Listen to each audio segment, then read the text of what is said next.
Oh my god, I hate that. A massive crack in a steel support pillar. That's a lawsuit.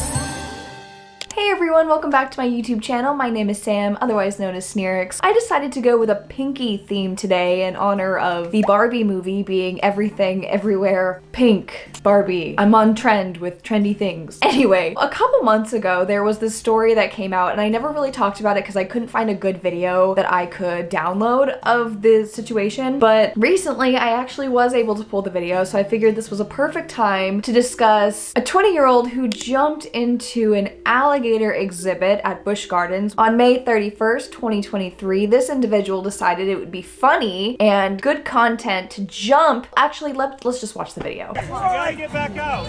I'm not the wild Karen! Mikey! He's very dangerous. It's surrounded here, guys. All of the Karens like the freak. There's no crowd. Sneak out of here.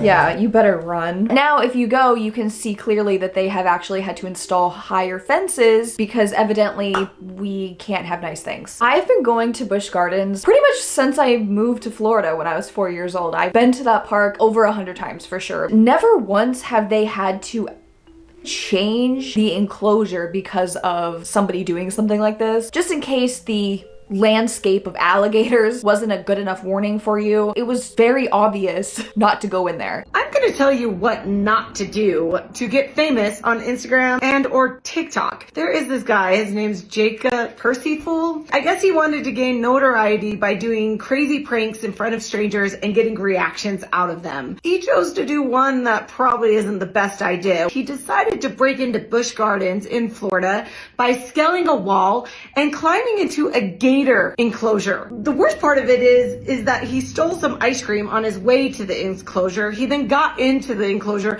and then he pretended to kind of like be, you know, the late Steve Irwin, where he was like, crikey, look at the size of that gator. Strangers are yelling at him to get out of the enclosure, runs away to try to get away from the cops that had been called. Of course, he filmed it. He posted it on social media. Everybody then shared it. And guess what? He's now being charged with 2 felonies. And take it from a lawyer, that sucks for him. He's now going to jail for a few views on TikTok. He'll be forgotten tomorrow. When I heard about this, I think my eyes got stuck in the back of my head. I rolled them so hard. Getting arrested for clout or views or content, whatever the motive, isn't worth it in the long run.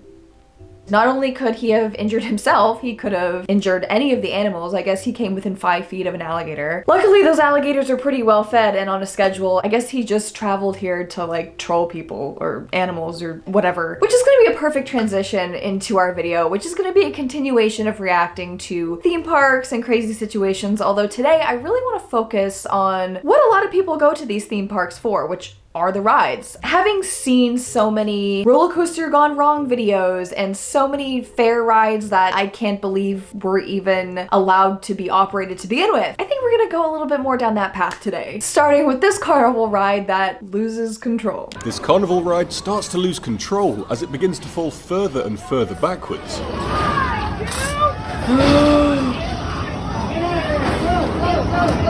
Oh. Thankfully, nearby people acted quickly and started to use their bodies to weigh the machine down. The guy who jumped on first is a real hero and saved a potential catastrophe.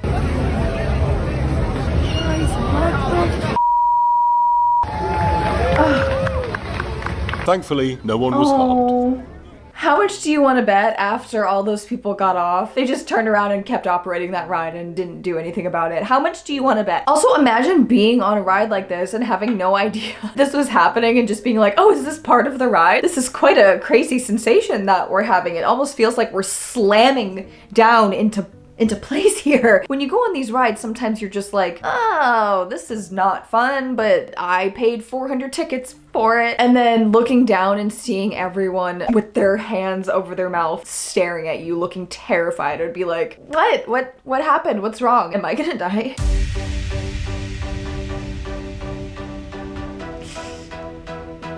Oh, I don't like that already. Oh. Oh my god, I hate that.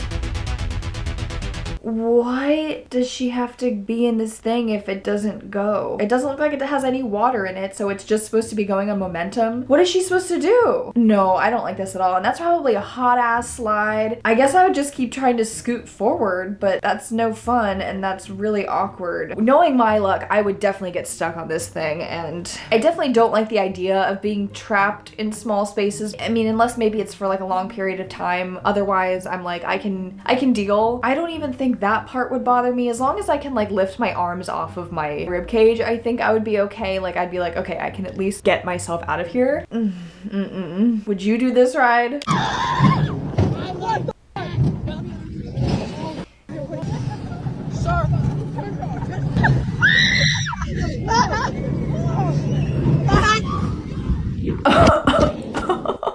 I mean, they do tell you at the beginning of every single ride that you aren't supposed to have your phone out or anything out. Half the time they don't even let you wear hats. Because honestly, I feel like if they have to go get these items, they probably have to stop the ride just for the safety of whoever is getting it. And how annoying is that? Especially what's funny is this ride in particular. I know this is Busch Gardens, but I'm not sure if this is the Tampa one or if it's a different location. But I can tell by the rides that it's definitely Busch Gardens. And the one that they're on, what is it called now? It used to be called Cheetah Chase, and now it's called Sand Serpent. And the ride itself is not like a big roller coaster with like dips and flips and stuff. The point of the ride is it's like you're in kind of a big fat car and you're on a really narrow track, and when you turn these corners it kind of feels like you're about to fly off the side. So it's a really different sensation than just your basic roller coaster, but it's still fun. I can understand how you would completely lose your device if you're not holding on to it and you're hitting that side pretty hard. That's such funny footage of it flipping to the ground though. This is just one of those things where it's like, this is why we have rules. This is why we tell people not to do these things, because this is what happens. Especially if you're on one of these really, really big, really fast roller coasters and you drop your phone on the track, or if it hits somebody, you could potentially injure somebody else. You could cause some serious damage. I'm actually interested to know the recovery rate of these items. Have you ever been on a ride and something's fallen off, and were you able to get that item back? Oh.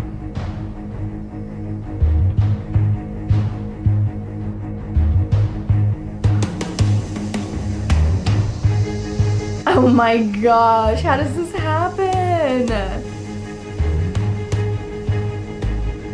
This is a little kid's coaster. It looks like they barely have lap bars. The point that it's at is probably the highest point of the ride. If the whole thing had been pulled out and everybody fell off onto their side, that's a lawsuit. Who knows what kind of injuries these children could have sustained. This one guy doesn't give a either. He's just like, I'm assuming this is his kid, because he's totally like breaking every rule to just be like, no, I'm getting this child. And I think this is a fair, again, just based on the fact that it looks like it's in a parking lot. You should not ever get on these freaking Carnival rides. Oh Lord.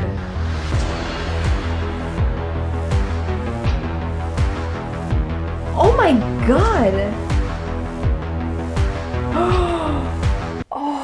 How are they gonna, oh my God. It looks like what happened here is one side started pulling before the other side, but then the other side just released completely, shakes the entire thing, and these poor people come spiraling down. So if one is completely unattached, I feel like a puppet right now. If one is unattached and just hanging there, are they gonna have to just get them out on their side? Which, this is one of those situations where I'm sure one person wanted to get on this ride and the other person was like, nope, I'm not getting on that ride. I've heard of crazy things that happen, or what if it flies off and I go flying up, and they're like, dude, it's not gonna do that. Clearly they wouldn't have these rides if there was a possibility that they could fly off, right?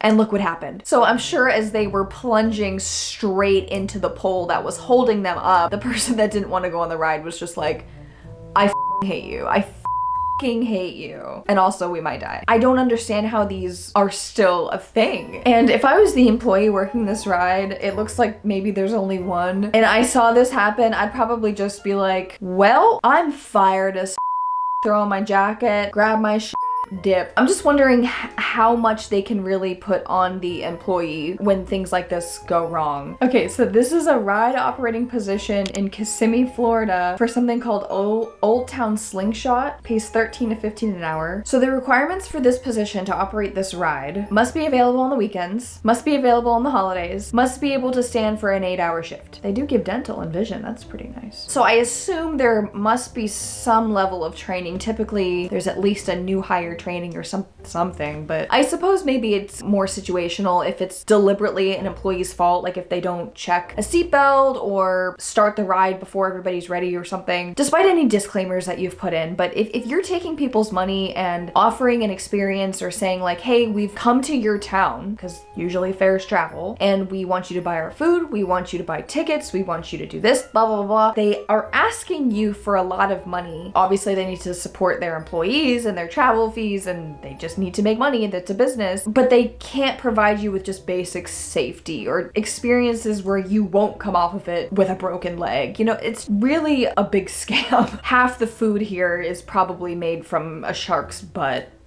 I feel like that would be more expensive than maybe more like a porcupine's stomach. Something that's just like, This theme park in Japan was forced to close after a passenger fell from a roller coaster, and this is why. The ride was a popular attraction, drawing crowds of visitors every day. But one day, as the ride was in full operation, a passenger suddenly fell from the ride, sending shockwaves through the park. Park officials quickly evacuated the ride and called for medical help, but it was too late for the fallen passenger. An investigation later revealed that the fall was due to a malfunction in the safety harness of the ride, causing the rider to fall out of their seat.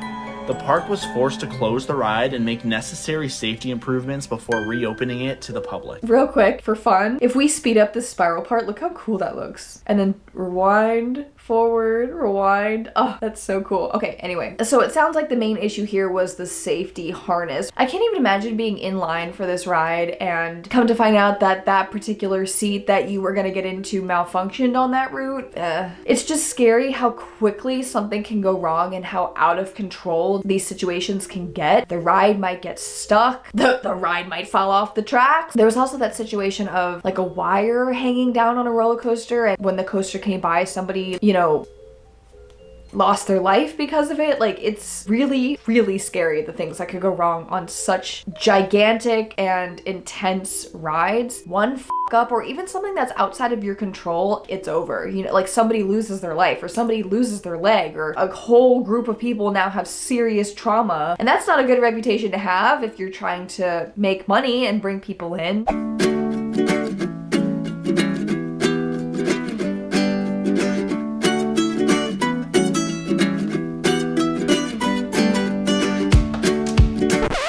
Yep. Oh, it says they turned off the slide, so the water stopped going. I've always wondered what it must be like, first of all, to go on a cruise. Never been. I feel like some cruises have like roller coasters basically on them. I wonder, did they shut off the ride? Because they kind of go into this like pooled area. So I'm wondering if they didn't bring enough water down with them to like push them all the way to the bottom and they got stuck. I don't think they shut off the ride, because why would they shut off the ride? Pause real quick. So the first time I reacted to this, I did not notice that they mentioned the GoPro, and I'm wondering if they were told or if they suspect that the water was turned off because they were filming it. I have no idea if you're allowed to film slides on a cruise. I didn't realize that that might not be okay, but I'm wondering if there's a correlation between that, or at least that's what they suspect. I also can't imagine that the ride is long enough that they would have enough time to notice and then turn off the whole slide. If you've done this cruise or if you have any better insight, please let me know, because this is really confusing. The one thing about Disney, of course, you know, mistakes happen, issues occur all the time, but they're pretty thorough and they're pretty good about their guest experiences, so I really can't imagine that they would shut off the ride and not know that there was still people on it. Again, things happen, who knows, but from what I'm seeing here, I don't think that it shut off. I feel like any time as a kid that I went to a water park, I would always get damn stuck on the water rides, and my friends would always be like, woo, like splish splash and down, like with no resistance, and I'd be like, okay, yeah, me too, and I'd get on and I'd be like, you know, like the awkward like scoot down the slide where it's not fun and it hurts your ass. What?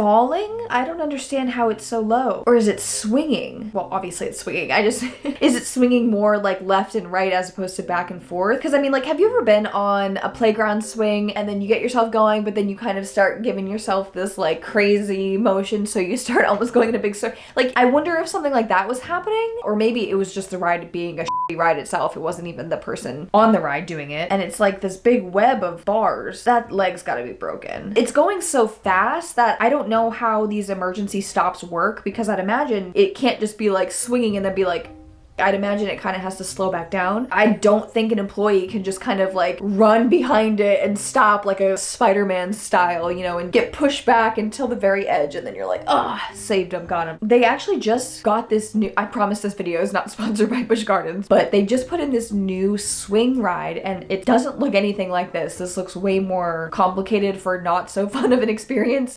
Broken knee. It doesn't have all these crazy poles. It's literally just like a big giant playground swing is what it looks like. Really intense, I'm not gonna lie. I went on it thinking it was gonna be just like a giant swing and it was gonna be kind of fun and enjoyable. I was like convulsing for the first like 30 seconds. My whole body was shaking. I really hope that person's okay. I don't think there's any way they came out of that without a broken leg at the very least. That makes my legs feel jittery. Ew. Remember to stay seated.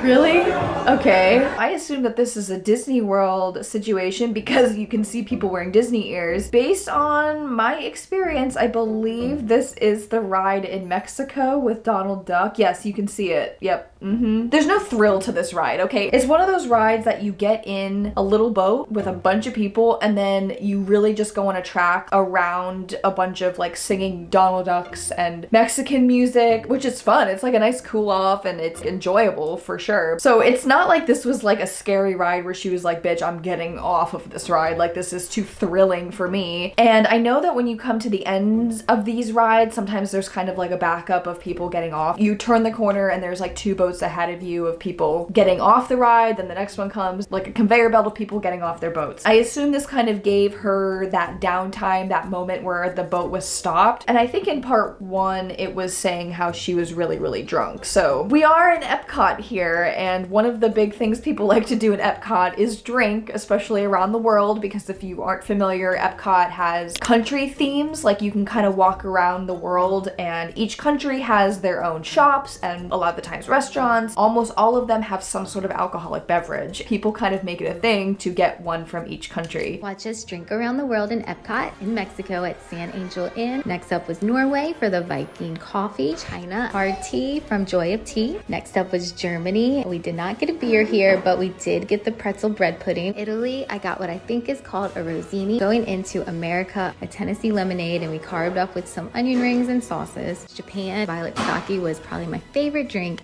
Morocco, I got what I think was a strawberry cider. France, I decided to go with a dessert instead of a drink. Ice cream sandwich brioche, which was cool. In the UK, I got a leprechaun drink. Canada, with some meat. It doesn't surprise me to see drunk adults making poor choices at Epcot. This could very well be a situation where this woman had to really, really go to the bathroom after drinking around the world. So she was like, bitch, get me off this boat, get me in the bathroom. I don't care how I get there, I'm getting off. And I'm sure this is nothing compared to some of the drunken behavior that they must experience. An amusement park in North Carolina had to close one of its rides Friday after finding a massive crack in a steel support pillar. Jeremy Wagner told CNN he was visiting the Carowinds amusement park in Charlotte when he noticed a crack. He started taking video of the Fury 325, which shows the pillar slightly move out of place just there. See that? Yeah, we saw it. Thank you. He says he alerted staff and the Charlotte Fire Department about the issue. Carowinds said in an email to CNN that, quote, the park's maintenance team is conducting a thorough inspection and the ride will remain closed until repairs have been completed. Yeah, I would hope so. The attraction takes riders to a height of 325 feet and reaches 95 miles per hour. Other attractions will remain open today. This is exactly why I get so paranoid about roller coasters, is this kind of stuff, because it sounded like I've never heard of the actual park. What did she say? Wind something? Carowinds? It looks like a roller coaster that traditionally would be trustworthy and something that would be more stable just based on the fact that it has this big infrastructure with these giant pillars and these giant nails or screws. I don't know. I can't imagine this is something that just developed overnight. I'd imagine maybe the crack was just really superficial and then eventually over time it just got worse and worse and worse. You'd think that there should be inspections frequently enough that they would have caught that long before it got to that point. So I don't believe that roller coasters would do daily inspections, but I don't know why not. It seems like, especially if this is a risk, some rides and attractions that people have built are fun in theory and should be safe, but just the reality of it is that sometimes they're not. And it's really important to just know the risks in going on these rides, especially even these kids rides potentially aren't even safe, which is terrifying that they would even be allowed to operate if something like this happened and they wouldn't immediately be, I don't want to say shut down because obviously mistakes happen, but a mistake could cost somebody's life. I don't run or operate or have ever worked in a theme park, so I'm not really sure exactly what goes on behind the scenes. If you've ever been a ride operator or worked at a theme park or kind of have that experience in knowing how all that works, please leave your experience and please share with us exactly how often these things are supposed to be inspected or what your role is and how much of these rides would be the ride operator's responsibility. Okay, well, I believe my dog is awake and ready to eat lunch, so I'm gonna dip, probably eat lunch myself. Who am I kidding? I'm not gonna have time to do that because she's gonna want to play and I can't eat and play with my dog at the same time, so I'll just sacrifice my own hunger. It's fine. So if you see any videos that you want me to react to, or if you record something personally and want me to react to it, make sure you send it to me on my TikTok, Instagram, email, or threads. In the meantime, I hope you have a fabulous rest of your day. I appreciate you for being here, and I will see you next time. Bye!